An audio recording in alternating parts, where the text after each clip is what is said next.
Salam perubahan. Ya, ini menarik begitu kan ya. Sekarang ini bahwa Anies Baswedan, baik Ganjar, katanya kabarnya begitu ditawari seorang menteri. Untunglah mereka seperti Anies Baswedan, seperti Pak Ganjar menolak ini semua ya, lebih baik tidak gabung ke koalisi pemerintah. Karena apa? Karena pada kenyataannya adalah pendukung-pendukung dari PDIP, pendukung-pendukung dari koalisi perubahan, tentu Anies Baswedan punya etika, tidak ingin meninggalkan para pendukung-pendukung mereka, terutama pendukung-pendukung Pak Ganjar. Tapi entahlah ya, karena Anies Baswedan tidak terikat dengan partai, sedangkan Ganjar terikat dengan partai.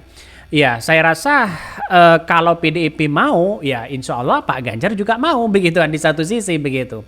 Karena dengan pernyataan yang kemudian diungkapkan oleh oleh Ganjar ya, mengatakan bahwa tolak tawaran jadi Menteri Prabowo, mending ya pilih di luar pemerintahan. Sama dengan Anies Baswedan kemarin yang mengatakan bahwa meskipun ditawari atau digoda seorang menteri, mereka tetap berada di luar pemerintahan. Karena pada kenyataannya adalah bahwa apa yang terjadi selama ini, yang mending di luar pemerintahan. Bukan tiba-tiba asik bersama koalisi Prabowo misalnya, tapi rakyat juga menjadi catatan penting, seolah-olah mereka diambil suaranya doang begitu kan. Nah, etika seperti itu ya Anies Baswedan sudah pernah melakukan dan Pak Ganjar sudah menolak di situ begitu, artinya tidak mau bergabung dengan koalisi-koalisi mereka. Sangat-sangat punya prihatin yang sangat luar biasa kepada pendukung-pendukung mereka begitu kan. Tidak hanya itu, mereka juga mengatakan begitu kan ya, dari komentar-komentar netizen banyak sekali yang mengatakan wah ini bagus katanya begitu kan. Baik Anies Baswedan ataupun Pak Ganjar ketika mereka ditawari atau digoda seorang menteri, mereka tidak mau kepikiran dengan soal itu, mending bersama rakyat. Ini Ganjar tegaskan tolak tawaran jadi Menteri Prabowo, pilih di luar pemerintahan ya. Bahkan ada yang mengatakan mantap Pak, lebih terhormat kalah sebagai oposisi ya. Kalaupun mau iya, kira-kira jadi menteri apa yang cocok? Ya, itulah pernyataan dari dari netizen begitu kan. Ada yang mengatakan wah kepedean loh Pak ya, udah ditawarin aja, Prabowo nggak butuh janggarnya. Paling aja PDIP-nya ya, Mbak Puannya. Kalau janggarnya nggak bawa gerbong partai, bukan ketum, ya partai buat apa diajak? Ini katanya begitu kan. Jadi walaupun ya seperti Anies Baswedan kan mereka tidak terjebak pada dunia partai begitu kan ya, karena dia bukan seorang kader partai, tapi pada kenyataannya adalah ini sangat luar biasa sekali ketika mereka menolak terkait dengan adanya situasi misalnya seperti ajakan-ajakan dan sebagainya begitu kan. Karena nampaknya hari ini kita lihat saja di tatanan di masyarakat bahwa keinginan masyarakat itu sebagai oposisi itu ya masih memikirkan bagaimana pendukung-pendukung mereka. Saya kira menjadi oposisi itu juga posisinya terbaik loh begitu kan, terhormat di situ begitu kan. Dibandingkan dengan hanya koalisi, ya tiba-tiba ini hanya ingin jabatan dan sebagainya, ini kan kacau di situ begitu. Maka jalan satu-satunya menjadi oposisi itu dengan rakyat sangat luar biasa begitu. Yang baru pertama kali menggugat ke MK dibilang sama Hotman Paris super cengeng, apalagi yang beberapa kali menggugat ke MK, kira-kira namanya apa ya? Lihat saja ya, namanya politik ya seperti itu begitu kan. Artinya apa? Artinya walaupun Hotman Paris mengatakan seperti itu, biarkanlah begitu kan. Karena rakyat menggunakan hak konstitusionalnya bagaimana untuk mengungkit dugaan-dugaan kecurangan yang ada, mencari keadilan. Bagaimana dengan seorang Prabowo berkali-kali di situ begitu kan ya? Seorang Prabowo ini berkali-kali di situ begitu menggugat ke MK. Apakah tidak dicap sebagai cengeng juga begitu kan? Sudah berapa kali coba?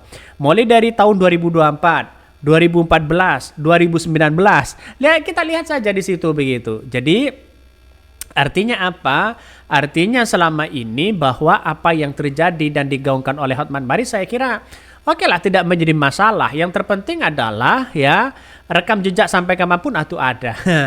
Jadi nuansa-nuansa seperti itu saya kira wajar dalam dunia politik. Biasa begitu kan.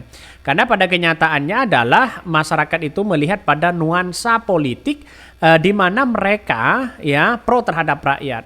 Hak konstitusionalnya itu benar-benar dipakai sebagai gugatan ya kepada Mahkamah Konstitusi.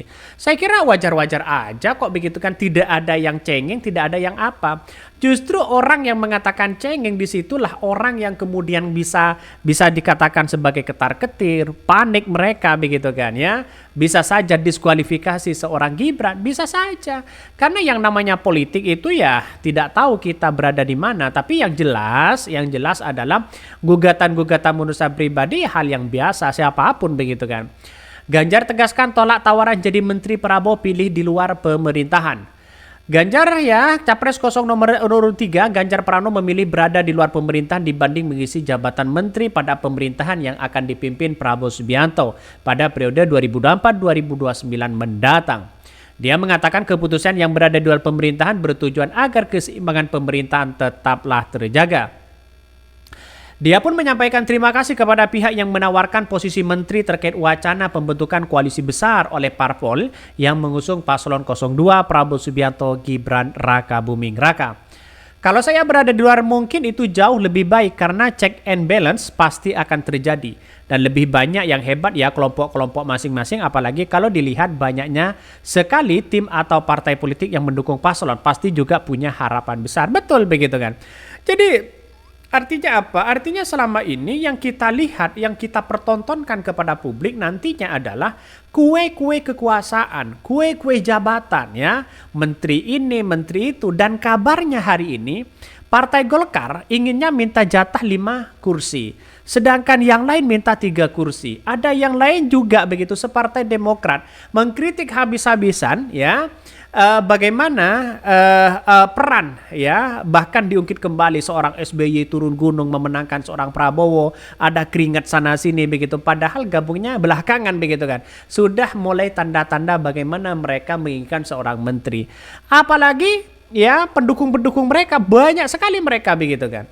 Ya, saya kira tidak cukup, dan kabarnya ya dari 34 menteri begitu kalau nggak salah, dia akan ditambah menjadi 40 kementerian di situ begitu. Bayangkan 40 kementerian, ya mungkin penambahan 6 kementerian di situ begitu kan cukup, tapi kan masih kurang. Apakah semua harus ada dibangun bentuk seperti itu begitu kan? Seperti Kemensos misalnya, apakah mau dipecah lagi, seperti ini mau dipecah lagi dan sebagainya. Ya, kabarnya makan siang gratis itu harus ada penanganan ya, menteri yang kemudian mengurusi soal itu. Ya, Kemensos kan sebenarnya cukup sebenarnya. Kalau dibentuk lagi kuenya tidak cukup ini begitu. Sudah full di situ.